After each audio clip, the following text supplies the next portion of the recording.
everyone. Welcome to another exciting edition of Hardfire Television on the Brooklyn Free Speech Cable Network. My name is Cameron Weber. I'll be your host today. With me, I have Ron Litchman. Hello, Cameron. Welcome to the show. Nice to see you again. Good to be here. So Ron is the immediate past chair of the Manhattan Libertarian Party and blogs under the byline Libertarian Light at politicalstorm.com. So this is how I found Ron's writing on today's topic, which is the New York State Paid Family Leave Program, which started January 1 this year, right? Yes. Yes. So Ron did a nice analysis of that program and how it has, at least for me, regressive tendencies. In other words, it harms those that it's really supposed to help. But I'll let you explain exactly what your view is. So Ron, what is paid family leave, and what prompted you to write the piece?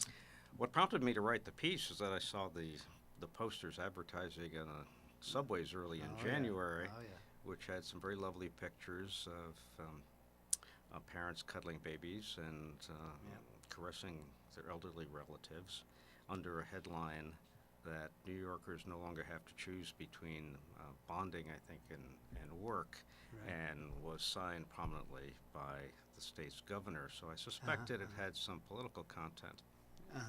And looked into the program. Oh yeah, don't look too closely at those subway things, because even if you're libertarian light, they'll depress you. Well, I found it curious. It, like most things that a progressive agenda of government tries to accomplish, is it starts out with a very wholesome sounding, nice idea. Right. That New Yorkers don't have to choose between working and not working. They can sort of do both, or they can get paid for not working. So the promise is made. Right. In fact, there's less to it than meets the eye. Here's how the program is set up to work. One can take, if one is a worker in New York State, one can take 8 weeks of paid leave, but that's a defined term that I will go into, to bond with a new child in the household, to care for an elderly family member, or to prepare for somebody in the household going off to military deployment. And not necessarily war, it doesn't say, but deployment. So what happens when you try to take your 8 weeks leave? Well, you first find out that it's not paid 8 weeks leave at your pay level. Right. It's based upon what the state calls the average New York State worker's salary, which comes out to $68,000 a year. Right. That's the average. Which is pretty high, considering that the United States is about 45,000. Well, that's what the New York State Department of Labor makes the benchmark. Yeah. And based upon that, 8 weeks of paid leave, well, is half pay.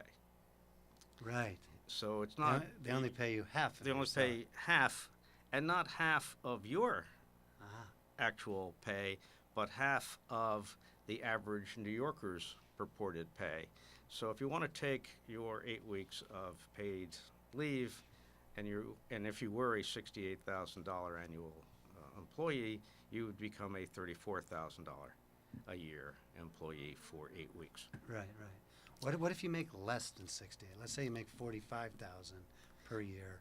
How much would you get? You get half of that. Half of that. Right. Okay. Nobody gets a raise Okay. by taking paid family leave. Right. If you're making less than $68,000, you don't get bumped up. Okay. Got it. But you pay less. I didn't mention how you pay for this. Yeah, that's what I wanted to mention. It's called paid family leave. Well, it's not paid by the state, and it's not paid by employers. Right. It's actually paid by the workers. And here's how that's done. The state mandate, the FPL, Paid Family Leave Law, mandates that employers buy paid family leave insurance. Insurance. Through insurance companies. Does a mandate to buy insurance sound familiar? Yes, Affordable Care Act, same thing. It rang a bell. So Health insurance companies and insurance companies make a lot of profit. There's apparently a small stable of insurance companies underwriting paid family leave in New York. Uh-huh. And they charge a premium to Right. employers. Right. And employers are then entitled to divide that up and charge their employees as another payroll deduction. Yep. So after you pay for your Social Security and your disability Mm-hmm. and everything else that comes off your paycheck, Mm-hmm. you'll also pay a premium for paid family leave. Which creates a larger wedge between your declared salary and your take-home. Yes, it does. Right. Each of these payroll deductions, of course, adds up, and when we think we're making or being paid a certain amount of money, we're taking home a lot less. Yeah. And that shows up in the inequality figures. Yeah. It's regressive to the extent that the way this system works Uh-huh. is if you're the average $68,000 employee, you pay the average premium. The insurance premium for this year is actually calculated at 1.23% of payroll.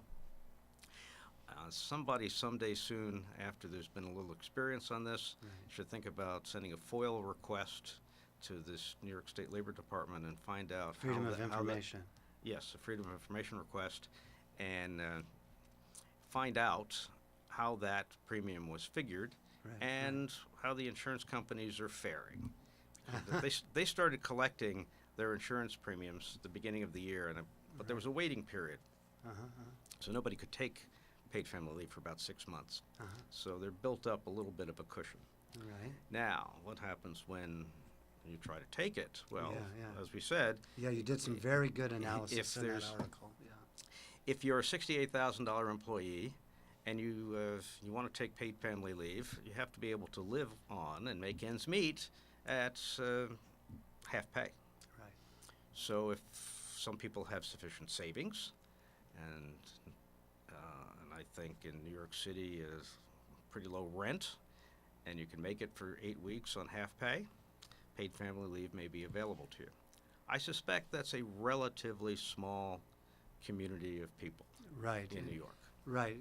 I don't know how that 68,000 is calculated, but there certainly is a lot of people in high finance and the law and insurance who make a lot more than 68,000 a year. They would easily be able to take the leave, Yeah. and meaning that the people below that might not be able to afford to take the leave at half their salary. I think there are actually two ironies in that. Right. There are the ones that would be unable to take the leave at half their salary. Yeah. And there are the ones who could take their leave anyway, without the need for a state mandate to buy insurance. Hmm. Those that could afford it anyway. Somebody who's can afford it anyway, two paycheck families with savings, with dividends, with interest, helping them make their ends meet. They have limited need for this mandated program, Right, and yet yeah. they're expected to pay for the program even if they couldn't or wouldn't take it. Is it mandatory to contribute? It is mandatory. There are some small technical exceptions Uh-huh. for part-time workers and workers that aren't. Of course, part-time workers not same thing with Obamacare, the Something Affordable like Care that. Act. But Do not- it's yeah. but it's fairly technical. So Yeah. if you claim that you're not working more than 20, whatever the threshold is, and it turns out you do work more hours during the course of a year, you were immediately mandated to start paying in your insurance.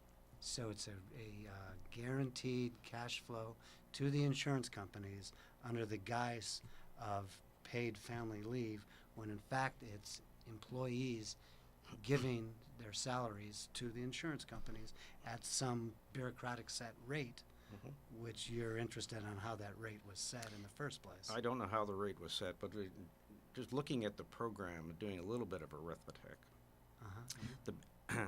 based upon that average premium rate, Yeah. it takes 61 employees paying premiums so that one can take Right. 8 weeks of paid family leave at half pay. Right, based on the average, yeah. Yes, your calculations show that 61 people have to pay in so that one person can take the leave, yeah.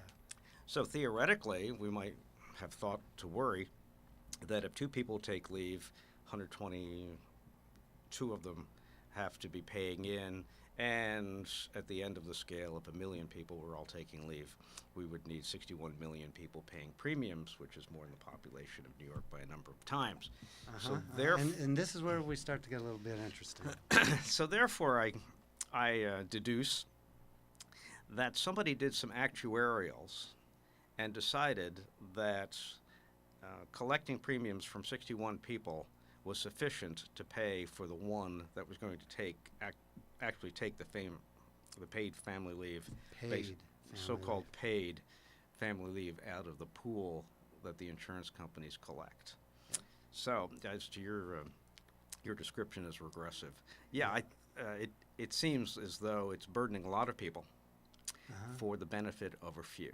So those that are wealthy enough don't need it, and those that are low salaries couldn't afford it anyway, but everybody has to pay, guaranteeing a source of income to the insurance companies. And then my question to you then is, so what happens then if more than one person for 61 paying in take it? Will the insurance companies take a loss? They may take a temporary loss, but that rate of the percentage of premium goes up in subsequent years. That's only fixed for the first year. Right. Based upon their calculations, I presume. So the lawmakers can increase the mandatory payroll deductions going to the insurance companies to ensure that the insurance companies maintain a profit so that they'll continue to support the program, which is exactly the Affordable Care Act, which explicitly was taxpayer subsidies to the insurance companies for profits. But this is different. This comes from payroll taxes that go to payroll deductions that go to the insurance companies. That's same kind of thing. It's a similar concept, and that's how it's structured.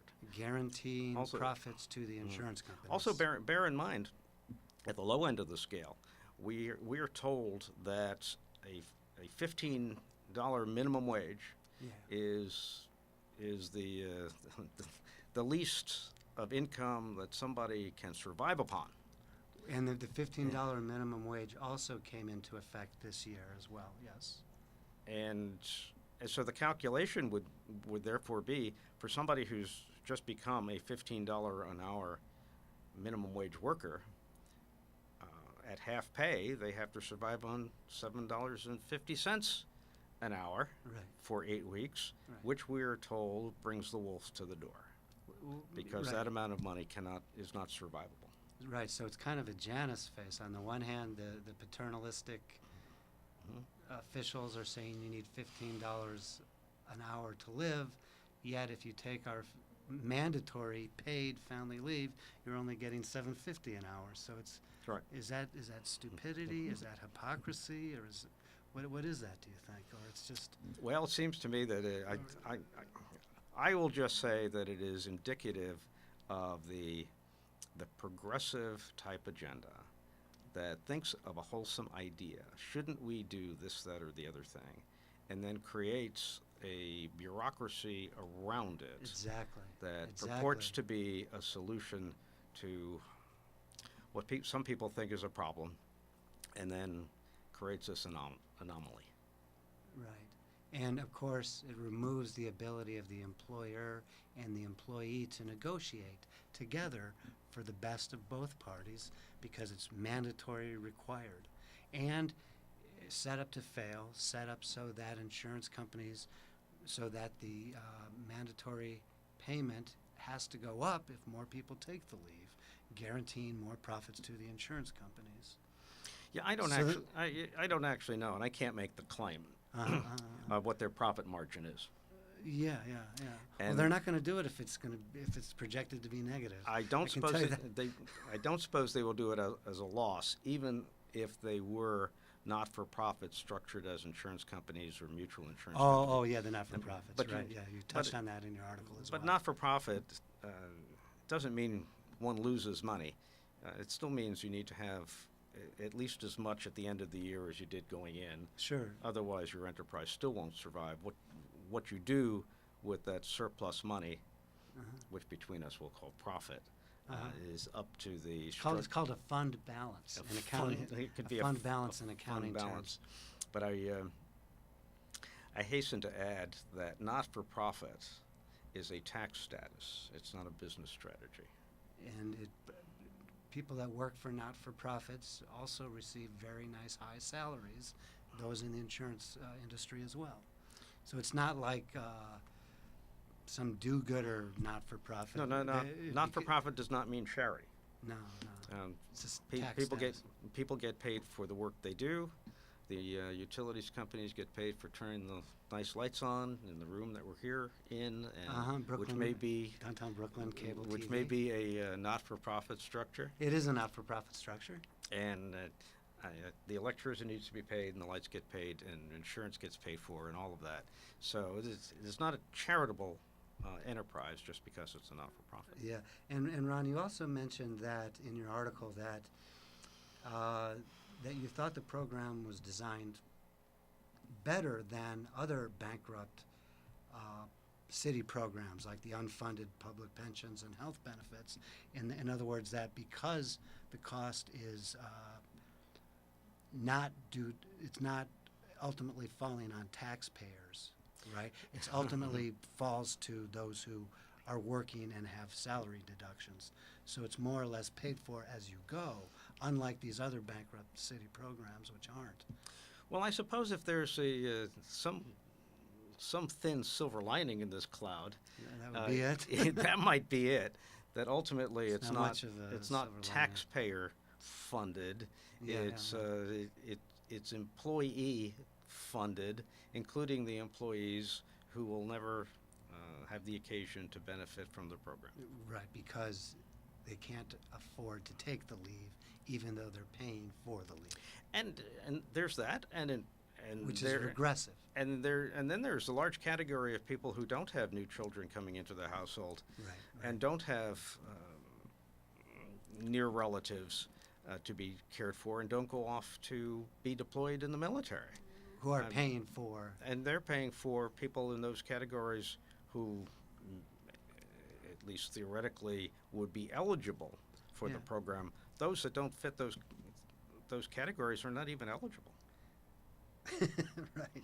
So Ron, you also mentioned when we talked about this about how that this program might be for the middle class. The poor can't afford to take the leave, but the middle class can.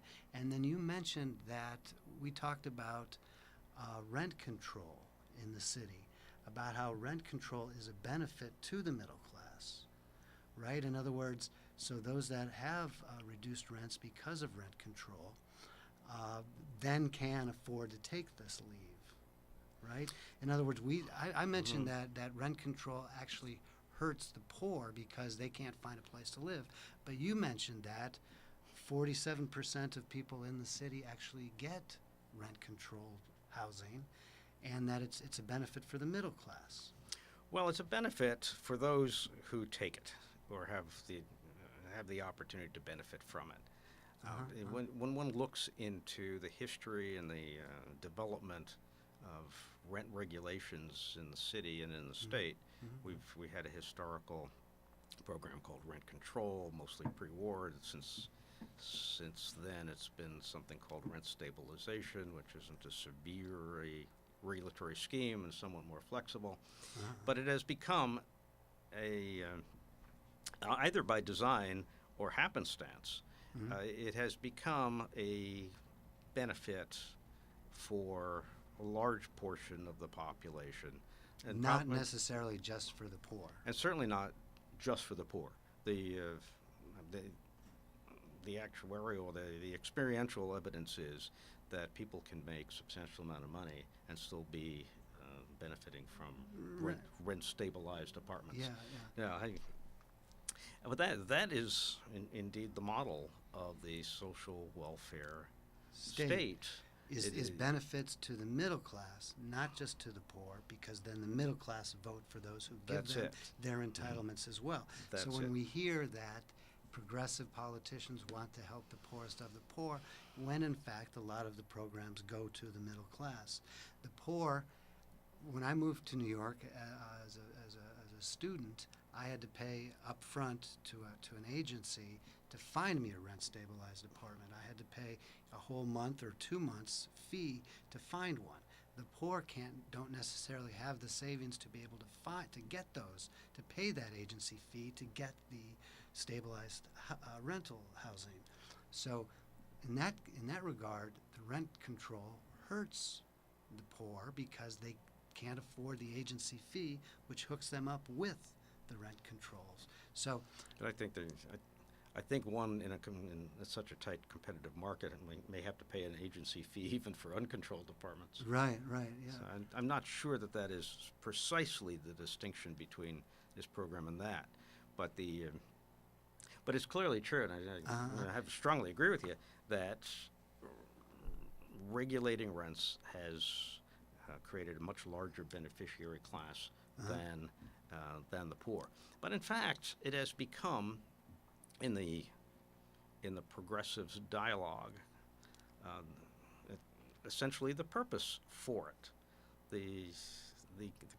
The argument for rent regulations or rent control is if, theoretically, all regulations on rents were lifted, Right. that right, only Russian oligarchs would live in the city of New York, yeah, and yeah. everybody else would be priced out. And you're a New Yorker, a native New Yorker, so you have deep roots in New York and have been thinking about these programs like rent control, which help the middle class. And you think that that's part of the fabric of New York, that the middle class expects to get these middle class social welfare programs, and that's part of what New York is. Well, there certainly has been an expectation by now that Sure. it exists, and although it comes up in Albany every 4 years or so, and there's the usual give and take and some political wrangling over Well, yeah, sure. whether it'll be extended, but it almost Always always is, and That's although the- tinkered around the edges a little bit. That's the same thing with the agriculture bill that the Democrats and Republicans argue over in Washington every year. The Democrats get that agriculture bill to give to the food stamps in the cities for the people that vote for them, and the Republicans like the agriculture bill because it gives subsidies to agribusinesses, so the Republicans like it. They argue over it superficially, but in the end pass it. Well, there's a lot of constituencies that There is. that are developed about that, and another one between those two that you mentioned are the grocery stores. Who are the most vocal opponents when food stamps is threatened with being cut back? Those grocery It's stores the grocery stores, who accept the food stamps. of course, but then they have a Very good. captive market. Very good. So we've actually done a program on Hardfire, how it would be much more economically efficient to give people cash instead of food stamps, instead of housing vouchers, instead of heating and transportation vouchers. It would be much more efficient to give people cash because then they would economize. But then you'd lose the special interests like the grocery stores who accept food stamps. But you also have a political problem in that the taxpayers who perceive themselves to be doing more funding of the programs than benefiting from them expect to be able to attach some strings to how their cash is being used. Yeah, So my there's students, I asked my students about this and about the economizing behavior of cash instead of vouchers. And you always get people saying, well, they'll use it for, and I say, oh, you mean big screen TVs and Cheetos? So it's the big screen TVs and Cheetos. So, but who are the bureaucrats to decide more than the individuals what's right for them? So the paid family leave program, these people think that they're getting paid family leave, but in the end they realize that they can't take it anyway because they can't afford it. Right. And that's, so my view is that these types of programs by consent, and I think you're a little less cynical than I am, that it's not a way for politicians to buy consent but you believe it's more of a give and take, that that those getting the welfare, even the middle class, are still questioning those leaders who give them those benefits, or it becomes part of their Well, expectations? Or well, perhaps there's a symbiosis, and I'm only slightly less cynical than you are, if at all. I agree with the part that the politicians use a program to buy consent and to buy votes. yeah, which you see in the subway all the time. I saw on the family leave The posters. minimum wage. And they the seem New to- York ID card, get a New York ID card and go to the museums for free. Yeah, It's like no, there's another one. you're making minimum wage. How is it going to the museum? Talk about middle class constituencies. But I think there's the symbiosis aspect of it is that the beneficiaries of these programs willingly give consent to Yeah. those that think they're getting something for nothing. And I think, well, that goes also back to what I call it limousine liberals, is that Haven't heard that term in a while. we're giving our taxes to public schools so that the poor children can have public schools and be educated, where we're sending our children to private schools. So, we're helping the poor because we pay for the public schools, even though the public schools may not be as good as the private schools. Of course, they're not. Otherwise, the more wealthy progressives would be sending their children to the public schools.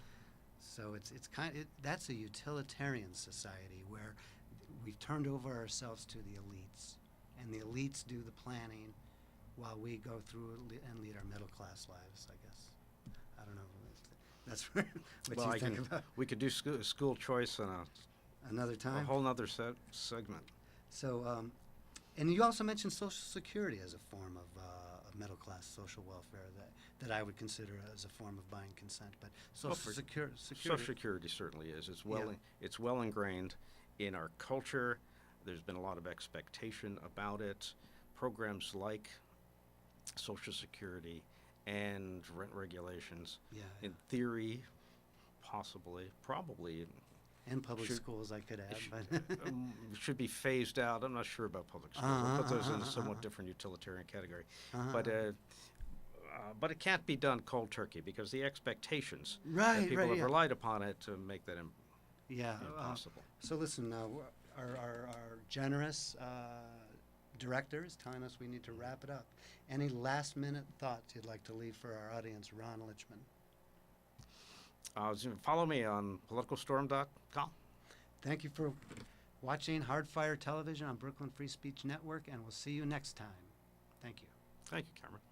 Social engineering, social engineering, social